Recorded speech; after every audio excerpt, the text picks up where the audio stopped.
New Thought Media Network.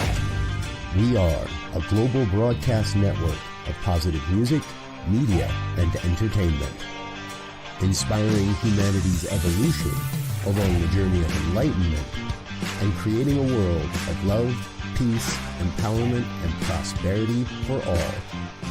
New Thought Media Network. Positively inspiring.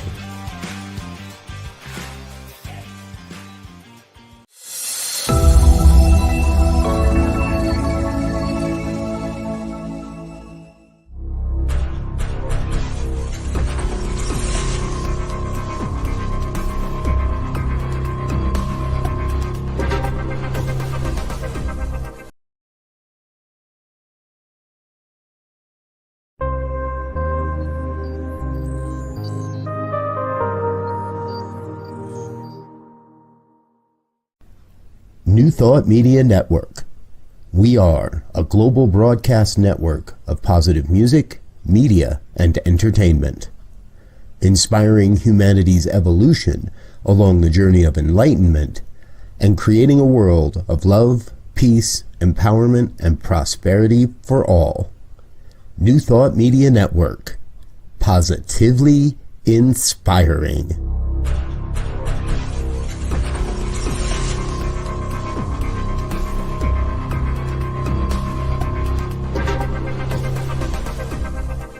Live from a secure concrete bunker somewhere in Ohio, New Thought Media Network presents Pastor Michael Mangus with Friday's Fireside Chat, spiritual conversation for today.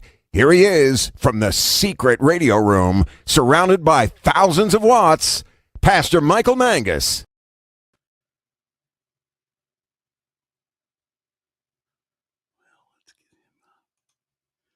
There you go. First technical mistake for the evening. Well, hi there.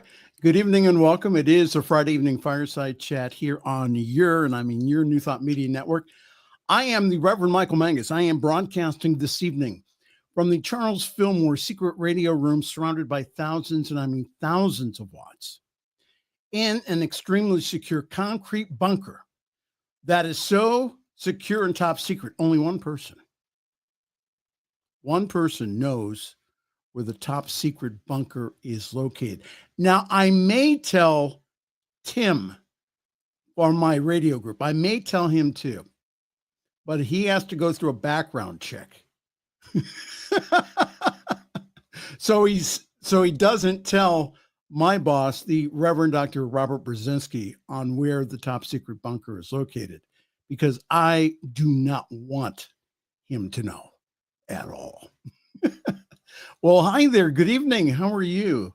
I say this every week, but I do mean it. We do have a wonderful show planned for you. Please feel to interact with us on Facebook and also on YouTube. And again, all my shy people out there, yeah, I know. You're out there and you're going, there is no way that I am going to put my name up on a screen that has anything to do with Pastor Michael Mangus. I get that. Go to pastormichaelmangus@gmail.com. pastormichaelmangus@gmail.com. There and only there. You can go ahead and send me an email. I would be more than happy again to read it during the week. I don't read anything during our time together, but I do read them during the week. So get in touch with me, pastormichaelmangus@gmail.com. So the purpose of us getting together on a weekly basis is for us to have a chat, an informal chat, around the fireplace as we throw another log in to heat it up. The reason we do this is to support you during all the craziness that's going on out there. No, you have not taken crazy pills. There's some serious stuff going on out there. And hopefully by yours truly and also my co-host that we can go ahead and we can put a few yucks to it and also make it a little more digestible. But we do, again, we comment on current issues. We comment from a new thought / spiritual perspective. And like I said last week with Jeff's commentary, the views and opinions expressed are those of our own, not those of New Thought Media Network, Centers for Spiritual Living, Divine Science International, and Ministerial Association, and anyone else living or dead. The reason that we go ahead and we talk this evening is because we want you to think. We want you to have a new thought about what is going on in the world. And ladies and gentlemen, all the way from the great state of Tennessee, formerly of the greater state. See, I got it right this week. Yes, you did. The greater state of confusion. That's it. You're off the Christmas card list. I'm off the Christmas card list already? Yep. Get on with it.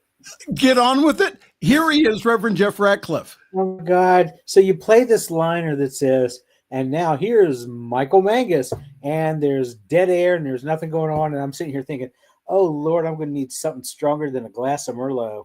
Okay. Or Moscato. Moscato is what I'm drinking. Why I said Merlot, I have no idea. It's hit me. It's hit me already.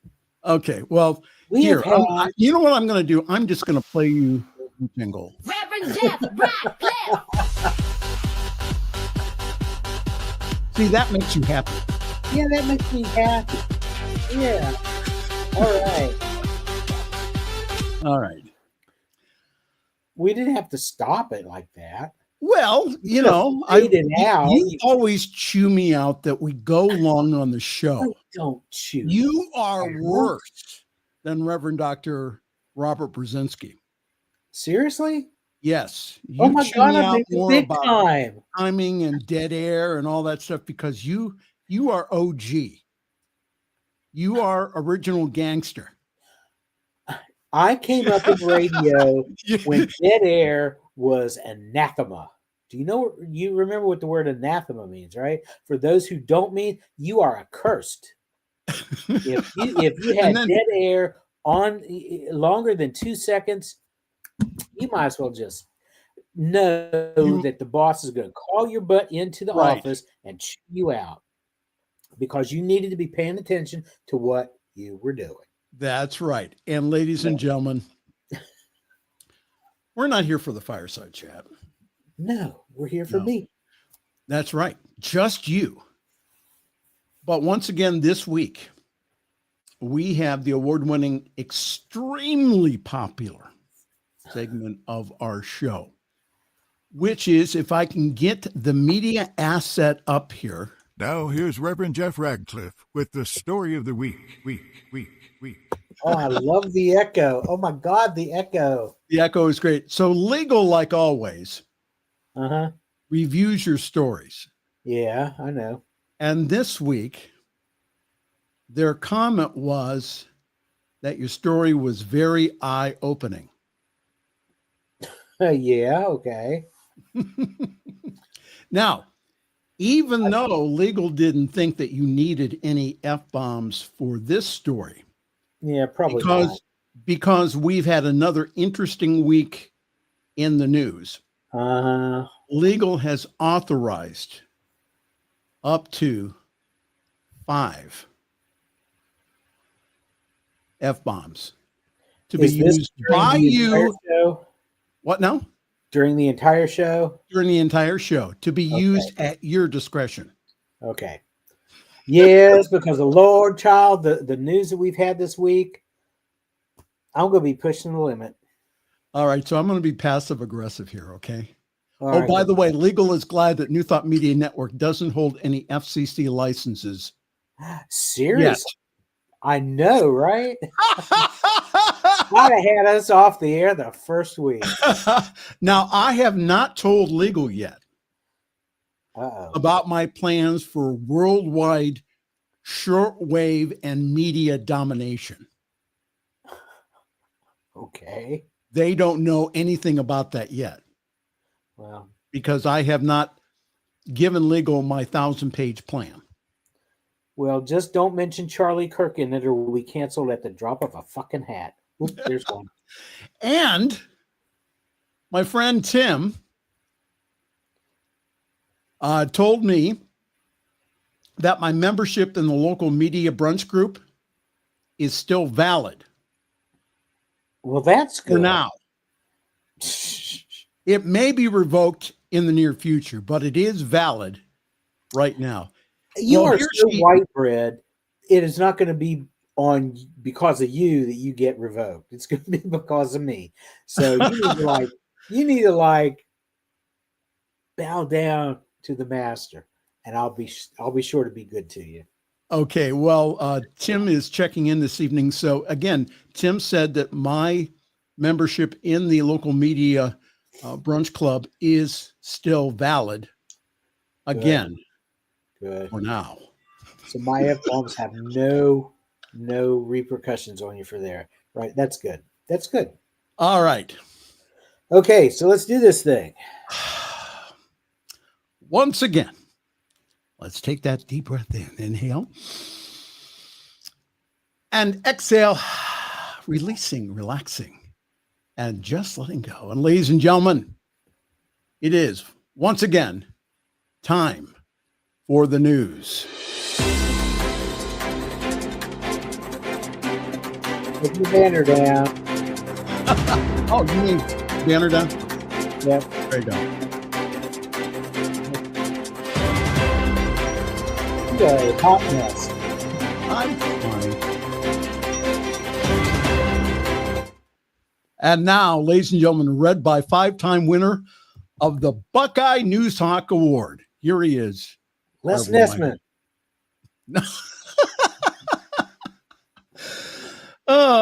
What an interesting week here we've had. Once again, what craziness is out there is just unbelievable. So the funeral service for Charlie Kirk, the conservative activist shot dead while holding a debate at Utah Valley University, will be held on Sunday. Turning Point USA, the organization that Kirk founded, announced it was inviting the public to celebrate the life of an American legend. Donald Trump and other prominent conservative figures are expected to attend the service, paying tribute to the Republican podcaster. Again, Tyler Robinson, 22, has been charged with murdering Kirk by firing a single bullet from a rooftop 130 meters away. The funeral service will be held at State Farm Stadium in Arizona, a venue with 63,000 seats. Arizona is a location also of Turning Point USA, as well as where Kirk lived with his wife, Erica, and their 2 children. And guess what? Donald will be crashing the party. Of course. He will be there along with J.D. Vance, Robert F. Kennedy Jr., Mr. I Don't Like Vaccines, Tucker Carlson, Marco Rubio, and your favorite Defense Secretary, Pete Hegseth. You really like him, don't you? Oh, yeah, I just love them all. All right. Go ahead. Well, you got to like them. I mean, no, you got to love them. It doesn't mean you have to like them. We're called to love each other. We're Right. not called to like each other. All right. There's a difference. Well, Jesus, for a loophole. the response from the Christian pulpits last Sunday was mixed. Now, if your pastor thought that Kirk was a good moral Christian, who stood up for America. That's what you heard. Now, if your pastor thought that the message spouted by Kirk was evil and divisive, that's what you heard, especially in the black churches last Sunday. I am going to play for you here in a moment a portion of Reverend Dr. Howard John Wesley's sermon when he stepped to the podium last Sunday at his church at the Alfred Street Baptist Church in Alexandria, Virginia. Dr. Howard John Wesley had a message for his congregation about the broad daylight murder of Charlie Kirk, the far-right political activist. Within an hour of the end of the 8 a.m. service, the entire world had heard what he said, which was that Kirk did not deserve to die, but he was no hero either. So let's see if I can try to play this here. So this is Reverend Dr. Howard John Wesley. And I do not celebrate the killing of anyone. Charlie Kirk did not deserve to be assassinated. But I'm overwhelmed seeing the flags of the United States of America at half staff calling this nation to honor and venerate a man who was an unapologetic racist and spent all of his life sowing seeds of division and hate into this land. That's it. And hearing people with selective rage who were mad about Charlie Kirk but didn't give a damn about Melissa Hortman and her husband when they were shot down in their home, tell me I ought to have compassion for the death of a man who had no respect for my own life. That's right. You do not become a hero in your death when you are a weapon of the enemy in your life.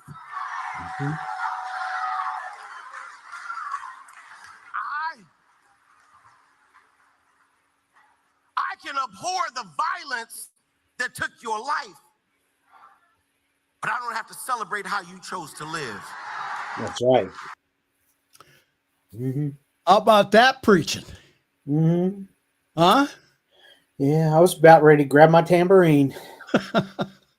Well, again, that shockwaves of Kirk's assassination on September 10th continues to reverberate. Wesley and other black pastors across the country grappled with how to respond to the killing.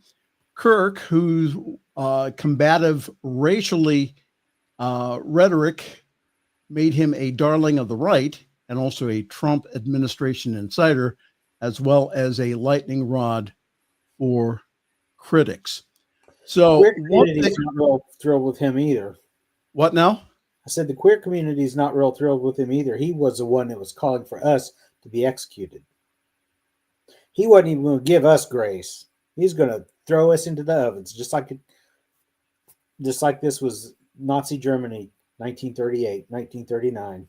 This is my favorite line of Dr. Wesley's sermon. He says, "I can't be sorry about your death, or I can be sorry about your death and not celebrate your life." That's right. We're called to love. We're not called to like. Absolutely. Well, I wanted to show everyone this graphic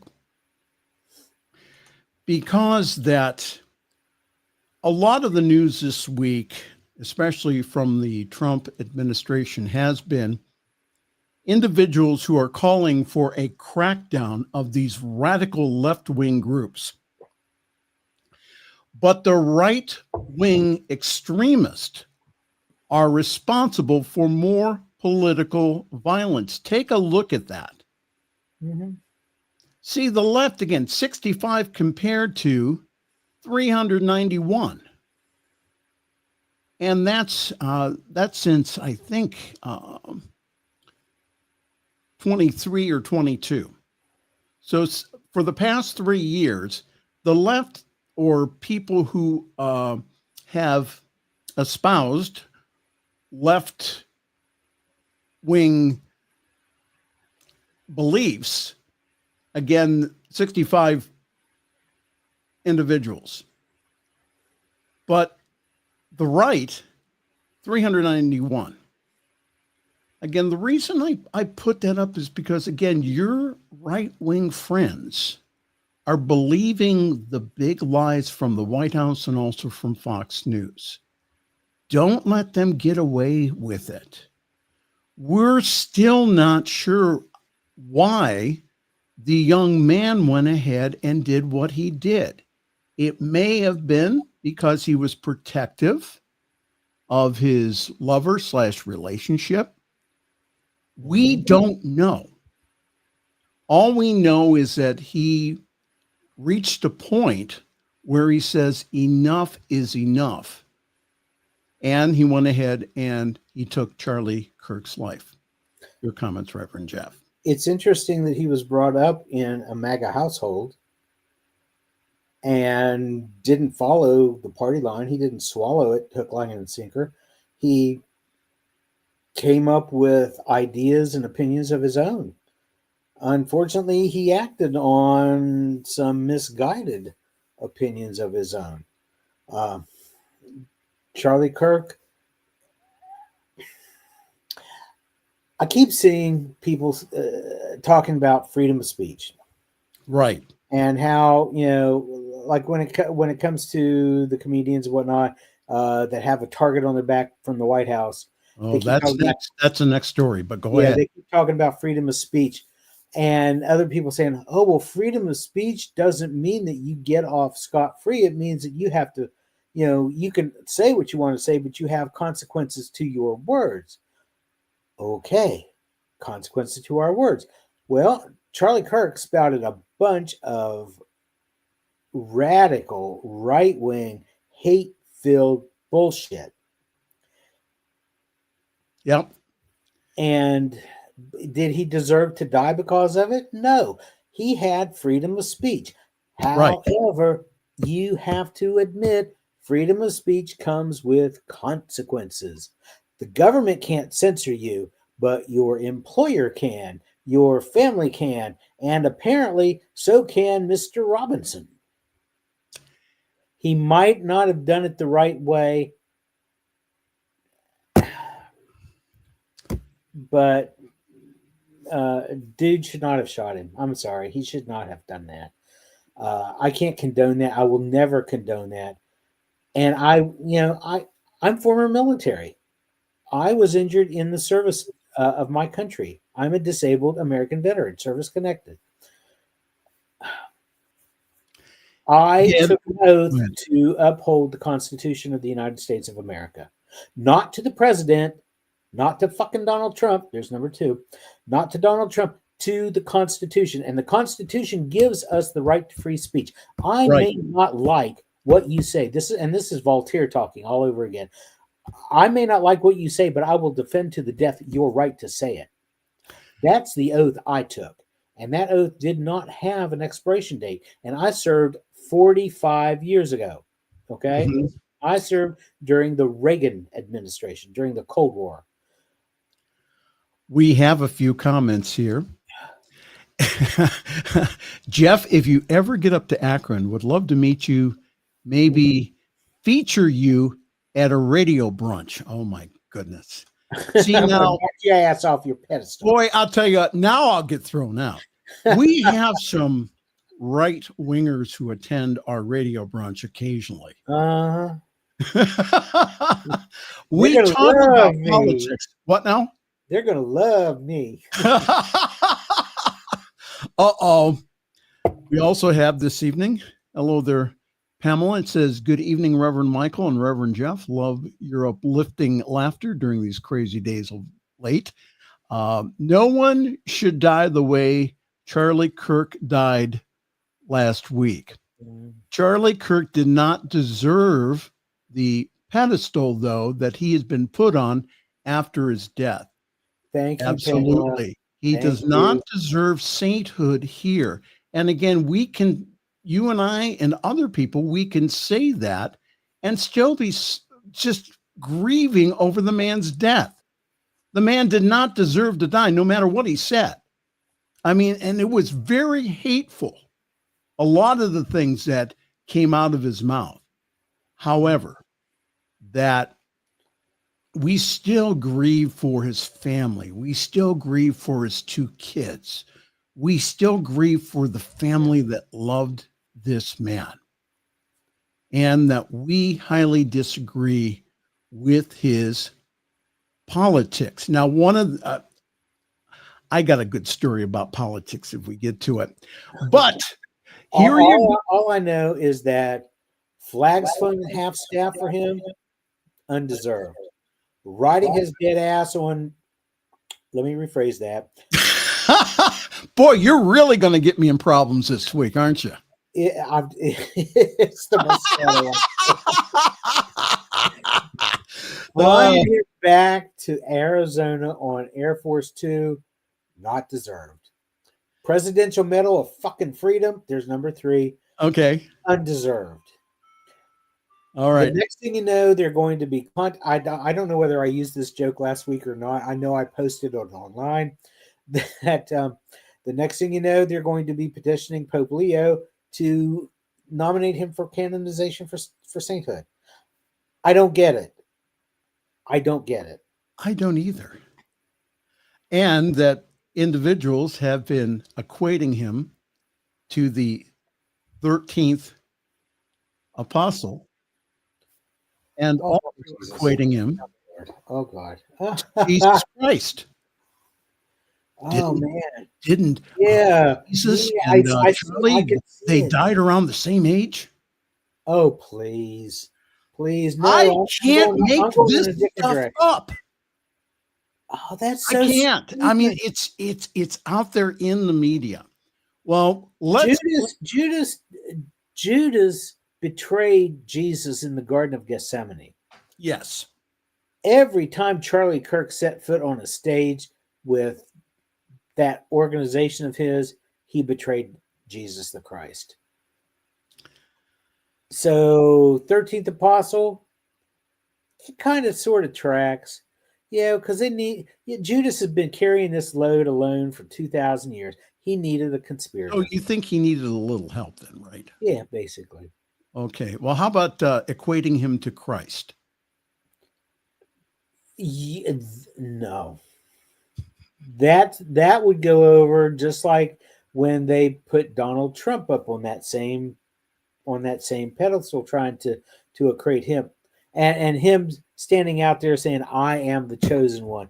I was surprised that Thor didn't zap his ass with a lightning bolt at that point. Yeah, standing out in front of the Episcopal Church across from the White House, holding the Bible upside down, no less.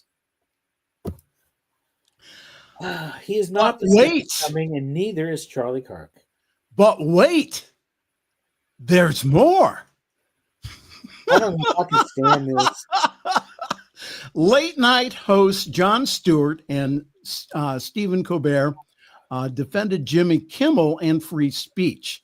Now, this has been all over the news this week as Stephen Colbert and Jon Stewart defended Jimmy Kimmel and free speech during their Thursday night shows after ABC indefinitely suspended his popular late night show on Wednesday amid a controversy over recent comments made by the longtime host about the investigation into Charlie Kirk's suspected killer.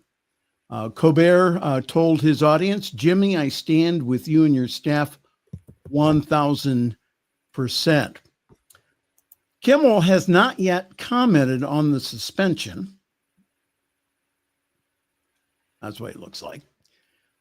On Thursday, crowds gathered outside the Disney studio in Burbank, California, to protest against the network for pulling Kimmel's show off the air. Trump has since lauded ABC's decision to suspend Kimmel's show and said Thursday that the network's broadcast licenses could be revoked for airing negative information about him. So what happened was this. Charlie said a few things. Not Charlie, but Stephen said a few things on the air. Stephen or Jimmy? Stephen, I'm sorry. I'm mixing up my I'm mixing up my host here. Oh my goodness. Jimmy Kimmel said some things on the air that the Next Star, which owns a lot of ABC stations, and also there was another conservative network that went ahead and again protested what Kimmel said. Now, this is exactly what he said here. Okay. On Friday, the White House flew the flags at half-staff, which got him some criticism, but on the human level, you can see how hard the president is taking this. So then it goes to a clip that cut into Kimmel's broadcast showing Trump taking questions from reporters after the shooting, one of which offered their condolences for the death of the president's friend, Kirk. When asked how he was holding up, Trump replied, "I think very good." And by the way, right over there where you see all the trucks, they just started construction of the new ballroom for the White House. Oh my Trump God. continued. Stop. The Mango Menace. That's not what I usually call him on Facebook, though. I'm a little earthier. How are you holding up on the death of your friend? Oh, I'm fabulous. Oh, but look at me. Look what I'm doing.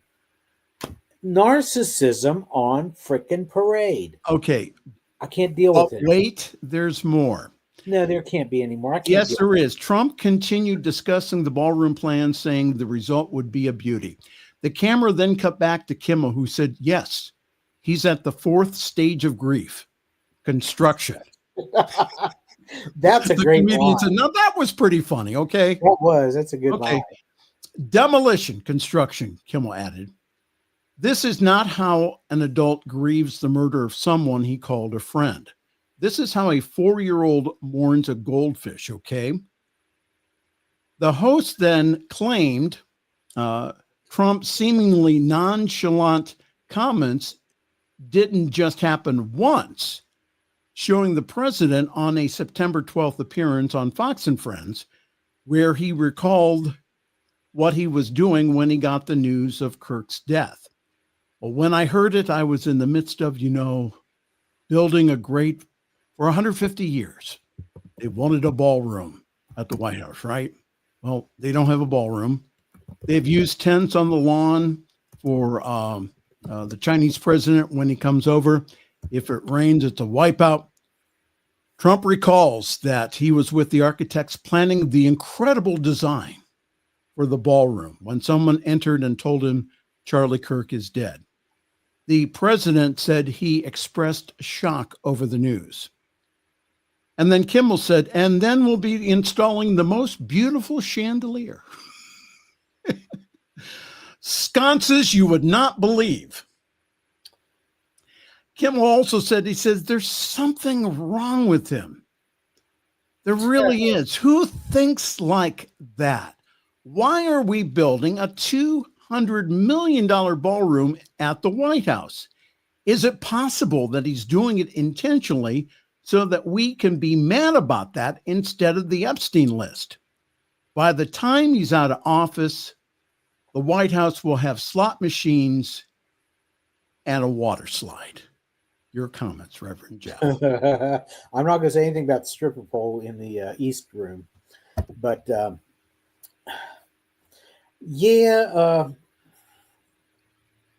I have seen on social media speculation that the reason Donald Trump is building this ballroom is because he wants to stay in the White House to enjoy it past 2028, which we cannot allow to happen. We need to get out the vote. Absolutely. And again, unless Ronald McDonald actually does his stuff and those Big Macs kick in before then. But I digress. Well, ladies and gentlemen, we're at the bottom of the hour, which means only one thing. This is your damage control, right? I gotta shut him up before he says something really bad. Well, again, we don't have any FCC licenses, so we're okay. Yeah, well, that's cool. But I can just see Rev Doc sitting in his house in Colorado, going, "Oh my God, he's clutching his chest." I just know he's feeling pain going down his arm right now. Well, I'll tell you what. Let's go ahead. Let's do a quick break. Okay. And then we'll be back. You're breaking my flow. I hope you know that. I'm on a roll. Well, maybe I'm doing it for the right cause.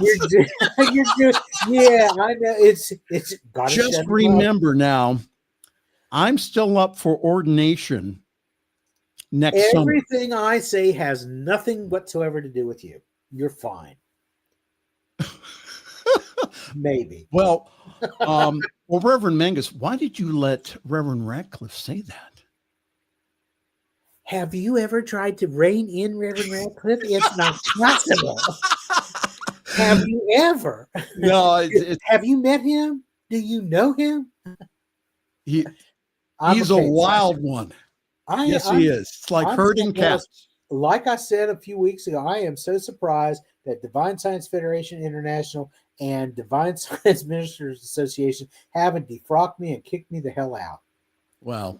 But then, on the other hand, we know it's all God, and this is just an expression of divinity. It's how I'm expressing it. Yeah, Tim is saying flood the zone. Yeah, there you go. Yes, and that is what I'm hearing from everyone. They don't want to hear this stuff, and they want to stick their head in the sand. That's what the Trump administration wants you to do. Can we take a quick break and then come back with your award meeting? Keep that in mind about flooding the zone, because I saw something today from our friend Reverend Dr. Jim Lockard that I need to share. Okay. So we're going to just take a really, really quick break, and then we'll be back. This is the Friday Evening Fireside Chat here on your, and I mean your, New Thought Media Network.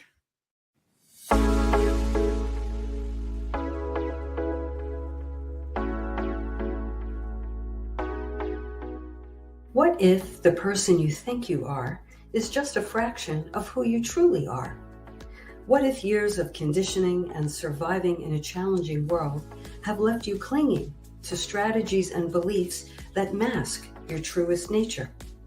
I'm Catherine Duca, psychotherapist and self-esteem coach, and you're listening to Who Do You Think You Are? A show that looks beneath our psychological masks and uncovers our profoundly messy, beautiful, brilliant, tender-hearted essence. Join me as we go in search of the hidden power of our true selves. I'm so glad you're here. What I can say is, wow, there are so many New Thought celebrities in the room. I am telling you, this is a real family reunion. And if you've never been, believe me when I tell you, you are part of the family. You want to come, you want to learn, you want to be hugged on, you want to be loved on. This is the place to be. So it's a lot of fun. It's like a family reunion. We get together, we laugh and we cry and we're together and we deepen, and it's a lot of fun. When I think about all the retreats I've been to, all of the summers I've spent going to many places to get spiritual food, nothing really quite does it the way Anton does. There's a family sense here. You come here and you are surrounded by loved ones. It's very much like to see you at the Anton Retreat 2025. There are lots of wonderful surprises.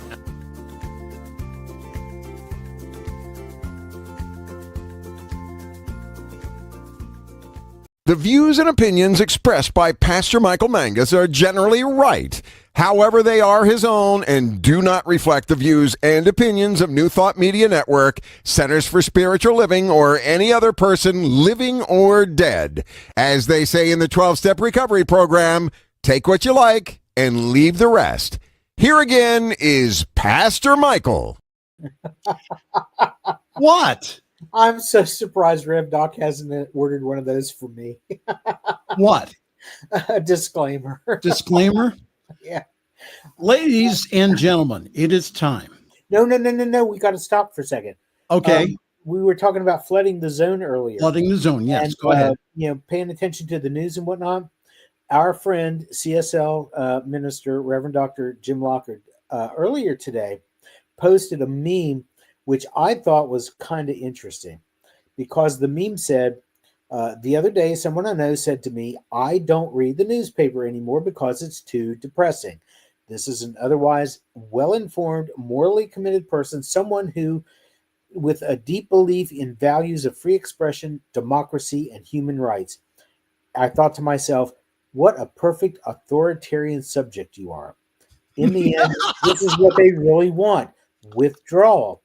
And Jim posted this comment on his own. He said, there is nothing wrong with taking a break from the news to recharge, but abandoning the news of what is going on, no matter how satisfying it may seem, plays into the hands of those who are taking away our quality of life, our voice, and our well-being. And I am one of those who have to periodically step away from the news because it's too overwhelming. After a while, it gets to be too much.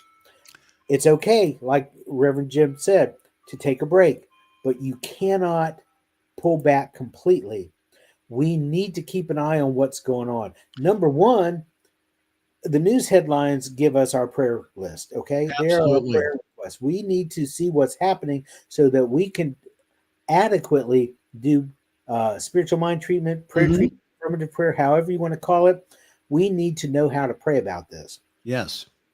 So if you need to take a break, it's okay. You're allowed to do that, but don't abandon it completely. Come back after a couple of days. You need to stay up on what's going on, because this affects you as much as it does everybody else. And that's the reason why we do the Friday evening fireside chat, is because again, we want to talk about the news. Yes, we yuck it up a lot and we make fun of it because that is one of the ways in which we can go ahead and we can digest it. Is again, when we laugh at it, we go, are those people crazy? Exactly. So that's one of the reasons why we do this on a weekly basis, is because we want to keep you informed and also to encourage you to be empowered. These individuals in this current administration here in the United States, what they're doing is they're taking away your rights. And one of the rights that they're working on right now is the freedom of speech. It is important that everyone stand in their power and speak up and speak out. And I want to say something to all of the 2 or 3 MAGA folks that watch this program. They're going to take this away, the freedom of speech and the right to freedom of speech, from you. If you don't defend our right to speak, then what's going to happen is that maybe someday that you're not going to be able to speak. So without further ado, ladies and gentlemen, we have for you this evening an eye-opening story. Ladies and gentlemen, here he is, the award-winning, soon-to-be You're so funny. soon-to-be Emmy-winning. Here he is. Where is it? I'm going for an EGOT here. Now here's Reverend Jeff Radcliff with the story of the week. All right. Go ahead. All right. I'm going for an EGOT here. I want to get an Emmy. Somewhere along the line, I've got to have a Grammy and an Oscar and a Tony. I can do this thing. All right, you can go ahead and put the graphic up on the screen if you want to. This is a really cool story. There's an old Babylonian saying that got picked up by somebody, and it ended up in the Bible, that says an eye for an eye and a tooth for a tooth. Now, for Canadian Brent Chapman, his new maxim is a tooth for an eye. Okay, now why a tooth for an eye? He has become the first in his country to ever receive, pray for me, I don't know how to pronounce this, osteoodontal keratoprothesis. Okay, now if your Latin's on point, you will realize that translates into tooth in eye. Okay, it's a prosthetic, tooth in eye prosthetic. Literally, Chapman's tooth was surgically implanted into his eye to act as a lens fixture to enable him to see again. It's considered a last resort. He's had 50 surgery, transplants, and procedures, and his surgeon, Dr. Greg Maloney, operated on him all those times since he was a teenager. He's 34 now. He suffered a rare reaction to ibuprofen at age 13 that left him with severe burns on his cornea. Now, the cornea, it says in the article, acts as a windscreen. It keeps debris and liquids out of the eyeball, allows light to penetrate and reach the retina and the optic nerve. But the burns permanently obscured the vision in his right eye, while his left was totally lost to infection. So the tooth and eye surgery is rare, very rare. So rare that despite being pioneered in the 1960s, Chapman's is the very first ever done in Canada. And according to Dr. Maloney, it's turned to when all other options have already been tried and failed. So that's what's happened with dude here, with Chapman. The tooth is chosen because it's made of the hardest material produced by the body. A hole is drilled through the canine tooth and a high-tech lens is fitted inside. And the tooth is then attached to the cheek through the eye, and an aperture to the retina and optic nerve is created so that light can enter the lens and reach it. So with glasses, he now has 20/30 vision, meaning at 20 feet, he can clearly see what someone with perfect vision can see at 30 feet. It's not perfect, but it's damn close. And so this is really indescribable, he says, to be able to see the whole city and to know that there's a whole world out there that's just intersecting. He said when you're blind or low vision, you're not seeing that. You're kind of in your head more, and there's more mental chatter that it can be difficult. And he said that Dr. Maloney and I made eye contact for the first time, and we got quite emotional. I haven't really made eye contact in 20 years. And he's excited to see the faces of his loved ones, his niece and nephew, who are 4 and 2 years old. They're really cute at that age. And then and also, and he wants to go back to work. He wants to return to a normal work schedule. He is so excited about now. You know why I said this was so eye-opening. It is. It is. And this story's got teeth to it. Oh, wait. Yeah. So he's and Chapman said that he can't wait to not make everything about me. He wants to go to Japan and not have to worry about plans falling through or any other, having to take a lot of various medications and emergency contacts in his luggage in case his vision fails again. Right. So he is just loving this. And this is such a really cool story because who knew that your tooth could help your eye to see again? Is that ladies, we are, the Bible says in is it Psalms where the psalmist talks about I am fearfully and wonderfully made? Yes. It's awesome to know that our body has the ability to heal itself in ways that maybe we didn't even know existed. And until I came across this story, I didn't know that this particular procedure existed. How cool is that? And ladies and gentlemen, once again, that was the award-winning Reverend Jeff's story of the week. Week. And you notice I did it without using the 2 remaining F-bombs that I've got. So well, listen, we have about 10 minutes, so I think you may may be using them on the TV time permitting on the stories that we have. All right. Hit me the first one here says y'all are taking this too far. A California woman tells Starbucks worker that her name is Charlie Kirk for the cup. Then the worker refuses to write it. A Starbucks in California refused to write on the cup Charlie Kirk's name. And the reason being, let's see here, we'll go back. My screens are messing up here. Okay. I would don't know. If I'd have been the guy in Starbucks, I would have said, okay, can I see some ID? Because maybe her name is Charlene or something like that, to where Charlie might be a nickname. And maybe her last name could be Kirk. I'm willing to give her the benefit of the doubt, but she needs to prove that that's what her name is. Well, anyhow, I don't know what's wrong with it. They change all these things around in StreamYard. But anyhow, what happened is that in a video with over 480,000 views, Valerie Lewis posted the encounter. Near Charlie Kirk. Okay.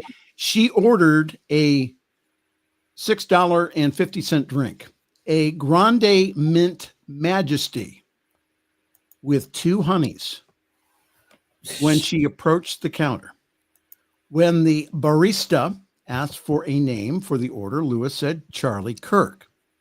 The barista politely said, "We can't do political names," but the machine didn't ask for a name to begin with. So, see, now I was off on the price. So it's going to be $3.70. Okay. Lewis asked why they couldn't write the name on the cup. And the barista said that the sticker wouldn't print, but she would be willing to write Charlie on her cup for her. Lewis then asked again why they couldn't write the whole name on the cup. The barista further clarified because it's political. Now, Starbucks does apparently give its employees general advice for writing to-go cup notes, but it's unclear in how this name writing standard plays out across the different stores. So the Starbucks spokesperson spoke to the reporter in an email, who said that there is no restriction on the customer using Mr. Kirk's name for their order, and we're working to understand what happened in this store. So most commenters argued with Lewis, saying that Starbucks had every reason to refuse her order because she wasn't Charlie Kirk. Lewis's argument for getting the name written, in essence, was that Charlie Kirk's death wasn't political. As she stated in the video's on-screen text, "I never went in to talk about politics, just mentioned his name to be written on the cup to honor him." Now, news outlets such as TMZ and ABC News and PolitiFacts have referred to Kirk's death as a politically motivated in some way, shape, or form. Kirk was in the middle of a political debate when he was fatally wounded in Utah. And despite there being a slew of evidence that needed to come out regarding his shooter, Mr. Robinson, his shooter's motivations do seem politically motivated based upon the evidence from the bullet casings and Robinson's messages before the incident. So, as one commenter put it, do you not understand how that would look if she was writing Charlie Kirk on People's Cup while she's at work? Politics is just not supposed to be a topic at the workplace. Another added, this sounds like policy and not her personal decision. And because she was so nice about it, she even said, I can write just Charlie. Another mildly suggested, well, why can't you just write it yourself? It's not the employer's fault. The reporter did reach out to Lewis regarding the situation and received back crickets. She went in there looking to stir up shit. I mean, I'm sorry. Particularly since she is a person of color. And Charlie Kirk had some very unkind things to say about people of color, and she wants to honor him. I mean, honor him, some other way. There's got to be some other way.